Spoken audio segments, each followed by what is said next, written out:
I'd like to welcome HPG Brands to the table. And I am so excited to be here with three amazing people from an amazing company. We have Alissa Baker, Mel B, and the famous Nick Bettua. Greetings, folks. Hey. My view is that the distributors succeeded in pulling off two miracles in 2020. The first miracle was simply seeing a B2B industry survive in a global shutdown. How did HPG navigate and survive 2020? So when the pandemic really, started to come to a head, we weren't making a panic-driven decision. We were taking our team paired with technology, and we were leveraging the power of Zoom, the power of all of these virtual tools that we had available, and we created essentially our own virtual-based trade show that ended up being the number one success that HPG can say that we are proud of in 2020, among other things. We wanted something that we could also say is a sustainable option. I think now, we can pretty much agree that we don't necessarily need roads to go where we're going. We can still continue to use the tools that we have here. We work for millennials now because our marketing team, took charge, and these young marketeers, they take over, and it really does make a difference. And I have a different perspective. And to your question, how did HPG navigate through this thing? I was actually not with the company when the pandemic started, and my mindset went to kind of where HPG's mindset already was. It's like, how do we survive? How do we show value in a time that none of us are used to? Nobody knows what to do. And I watched HPG from afar, which is part of the reason I came on. I watched the virtual trade shows happen and how well produced they were and how effective they were in a distanced world. And that was like, to me, I had so much admiration. So the opportunity to come work here at a company that has top-notch marketing team, and as Melissa said, is just like really focused on being the best and having the number one offer of any supplier, was just like a dream come true for me to come on and help the team to really show that value. How many of these adjustments do you guys expect will become commonplace in a post-COVID world? So that's when we talk about marketing. I will seriously say, like, COVID hit, and within a week, I had from marketing a new camera, a new snowball, a new mic, a light ring. And so our entire national team, before we went live, had like an entire setup that we all did training together to figure out how to even connect to our, so we legit, like, from Ben Posse, were, sent all this great equipment for us to look 10 years younger on camera. Has 2020 affected the types of new products that you guys are introducing? Or if not new products, are there new ways to discuss existing products that you see having resonance with buyers? I'll definitely say that it is a mix of both. During the height of COVID, it was all about taking what we had and finding new purpose, to the products that we have been selling, for a long time. We had to really think about how we could take a product and create it for more of a nutshell, living environment where people were, limited to being either under their own roofs or, just out in their backyard. Whether it's, writing instruments, how can we take that and make it an essential item? Like, when I run to the garage with my wall of samples and, what is it that I'm going to grab today? And typically for me, I'd laugh. I always grab my beacon samples. I grab my spatula because I'm making sandwiches for my kids, or I'm grabbing a wood cutting board because I probably use a cutting board 3 times a day. And as we're at home and we're not traveling in airports, then it really starts to resonate, like, what product is really truly successful with branding. And it is really the useful product that we use every single day in our lives. And how about that? I have so much of that in my HPG family. So there's, it resonates even more when this is what we do in our daily lives, is selling promo. And where are you going to put that logo to create branding excellence in the home? And now we have a lot more success stories to share with our customers because we're living life differently. We're living life based off of wellness. I mean, we're using yoga mats we're using light rings. I'm looking at you right now with a light ring and a camera, and we're launching that with Oregadio, the new McStreamy. The first time the light ring showed up at my house, my daughter thought I got it for her for TikTok. And I'm like, no, that's for mom for work. So again, we're evolving, and we're adding antimicrobial products. We're adding moisturizer beads to hand sanitizer. But again, it's been an involvement on product. And I'll let Nick take the last part of this, because we've got some exciting news with some new products that are actually going to be launched before the end of the year. We've got 10 brands that range anywhere from self-care to pens to the best tech products to food products. So I'll kind of chime in on the idea that we launched a company called Batch and Bodega last year that was we could call it a promo food company, but it's really so much more, because we all know and we've all learned, it's all been sort of really ingrained in us this past year, how emotional marketing can be, and how much feelings and perception can play into brand awareness and brand value, really. So when we launched Batch and Bodega, which was just a higher level food experience, really, with promo mixed in, with logos printed and everything, and the presentation was 100%, like that was the way that we were able to pivot, generally at HPG, to go, this is the offer you can give to your customer to make them feel connected, to make them feel special, and to make your brand like an integral part of their life, really, through the Batch and Bodega line of food with no minimums, right? So we can drop ship one piece with a custom note with a logo and make it really personal and really special. I think that's the really one of the big wins for us last year too, to add on to what Mel and Alissa were talking about. But then now, taking into the future, as Alissa mentioned, we are launching new products now. We're seeing a resurgence in bags because no one was traveling last year. We have the best bags, but how do we now take a bag that people can use now and add some new tech products from Hansen's and Oregadio, or some other new travel gear from some of our other brands? And how can we use pens in a different way, getting back out into public? We have really great new setups for, single-use pen containers and ways to get back out into public, but also to keep kind of keep our distance to still be safe. So hashtag keep the pen. Yes. Everyone is talking about supply chain and importing challenges. This is being felt by both suppliers and distributors. What do you see as being the best approach that we can all take to ensure that these challenges are not being felt by our buyers? Rule number one, procrastination equals desperation.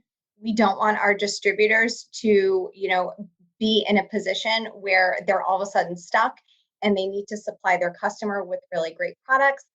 We want to be able to help them. So just enforcing the fact that, we want you to think about the holidays now in the summertime, even 2 months ago. Get on our backs. Let us know what you are working on. Let's get ahead of your projects so we can stay on target, with deadlines, knowing that we are going to get, that pushback with, product coming in from overseas. The other way that we have also attacked this is by doubling up on all of our A and B best-selling items. So we are generally always known for having, safety stock. So, customers know us, like I'm going to plug Hub here. Hey, I need a 50,000 piece pen order and I need that turned around in 5 days. Can you be my hero? Yes, we can be your hero. We got a lot of inventory. We have a lot of inventory across the board. We have a lot of inventory. And I don't think a lot of our supplier families can actually, competitors actually can really state that. And I know that we're going to have a great Q4 because we have product across the board and every price point.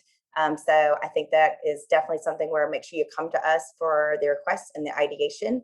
And another thing is don't forget to utilize our marketing tools. Again, we keep plugging marketing, but we've got this awesome tool where you can put your client logo on a digital catalog and have it available to you with a link and send it out within an hour. So just like Mel was saying, don't be desperate and not get those ideas out now in August to generate those purchase orders so you're not stressed at the end of the year. However, we're going to have something for you because we are locked and loaded in regards to inventory. We did get ahead, as Alissa said, of the game. We placed some really big orders months ago for stock because we want to get ready for Q3 and Q4. In addition to that, to like our core product assortment, We also have HPG exclusives and batch and bodega that have a lot of USA made products and locally made items. We know Q3 and Q4 are big gift season product time. So it's going to be a war of attrition really with a lot of other suppliers. We know that whoever has stock is going to sell the stock. So in preparation for that, we've got locally made food products that can be food gifting products, fresh overnight delivery of cakes and ice cream and bagels and things like this that aren't being shipped on a boat from China, right? Like these are being made locally. So stock isn't as much of an issue there. We've got a USA made product called Fracture, a partnership we have with these really nice frameless glass prints that are made in Florida. So we know that their stock situation is much better than, let's say, someone that has a commodity type tumbler or something, right? So all the things Mel and Alyssa said, plus we're filling the other gaps in where maybe stock goes away somewhere, and we have options upon options for everyone. So we're aware of the supply chain issues, and we've been planning for it for months now, and we feel pretty good about the position we'll be in for Q3 and Q4 this year. There's been much discussion about outside investment money coming into the industry. How did you guys manage to create a supplier group without creating negative waves in the market? You mentioned at the beginning, the question was about investment money and how acquisitions can be kind of messy. We've seen some other companies go the wrong way when that happens, but we've really, the group that sort of runs HPG. I would like to think it's the three of us here that run HPG, but obviously that's not true. No, there's a specific approach here where we've got a company like BCG, for example, that is a family-run company still to this day. To your point, Jeff, we've really maintained the integrity of each of these core companies. We didn't bring in a bunch of generalists just to grow the portfolio. It was, let's be specific about who's coming in to the fold so that as a whole, we're like Voltron. You remember the cartoon where all the robots come in and build this really big, strong robot. Each one is strong on their own, but when they come together, it's just a powerhouse. So that was a big attractor for me to come on board here. That was a question actually. I was like, I know that it's an investment company owned kind of thing, but what does it look like? And really from day one, you could ask Chris Anderson, our CEO, this. It's very intentional who comes in and how it's being formed, because that's just going to create better value for our customers in the long run. Our partners and our investors and our owners have been constantly watching, other suppliers, from afar, long before we've even made them a part of our family. To be able to really make that perfect pie, we are looking at things like core competencies. Is this company going to specialize in something and not just be a jack of all trades? We don't want to lose sight of the individual companies who made themselves, what they are today. Like Hub, we're still producing pens out of Boston, just like we have been for the last 60 plus years. So it is all about finding that perfect fit and being able to, have an angle at just about, every side of what the industry is looking for. So we are trying to build that 360 degree of value where you can feel like coming to HPG is a one-stop shopping experience. And on top of that, always know that you have, a specialist that you can talk to, and just not somebody who's passing the phone. So one thing I love about, our acquisitions is that there's so much mind sharing and there's so much adopting of best practices. Sure, we know that when we onboard a new company, they're going to have weaknesses and they're going to have strengths just like everybody else. How can we take the two and mold them together and really create a powerhouse? And I think that's been part of the fun, is that it creates challenge, but it also makes us more nimble and makes us better able to serve the customer by having solutions always cooking. We fit the different gamut with our niche products. And when we're looking for that company to come in, I love that, we want to make sure that the customer service is top notch and that they fit with our family dynamic. And, we didn't have hand sanitizer. Oh my gosh, when, COVID hits and, we go out and we get hand sanitizer, we bring Webb in. Webb's been a great fit. We love Dan, love Rena. They're a great company with a great made in the USA product that was relevant in a time of need. Best down in Texas. I don't even think we brought Jacqueline, our great little drinkware company, down in Texas, but Best says yes. And that was their motto before HPG, and that is their motto today. And I love that. No matter anytime I need something out of Best, quick turn, large quantity, custom imprint, I can go to Best and I know 100% without a doubt it's going to happen. And that's just how we have built our brands and how we've made our family bigger. And I kind of think the Best Says Yes attitude I see in every single line across HPG. So if my first miracle was simply surviving, my second distributor miracle was changing the buyer's perception of the industry. And given how this industry was commoditizing itself and racing to the bottom with prices, it's hard to blame a buyer for thinking that. But now, coming out of 2020, we are being seen as a frontline marketing resource. The promotional products industry was the advertising industry that pivoted to be what was needed during the worst of times. And buyers see that. I think that there, has been a long time propensity in some areas of promo that says, well, as long as I just slap X logo on, X product, I've done my job. But that's not really the case. I don't want every promotional product that's given to me unless it has some type of meaning or there's some type of message or I have, some type of positive recall from, the person, the company or, a membership that I belong to. What's going to bring me back? So I like to think about promo as like the engagement ring, right? So it's never just about the pen. It's never just about the tote bag. It's never, just about the t-shirt or the speaker. It's about what it stands for.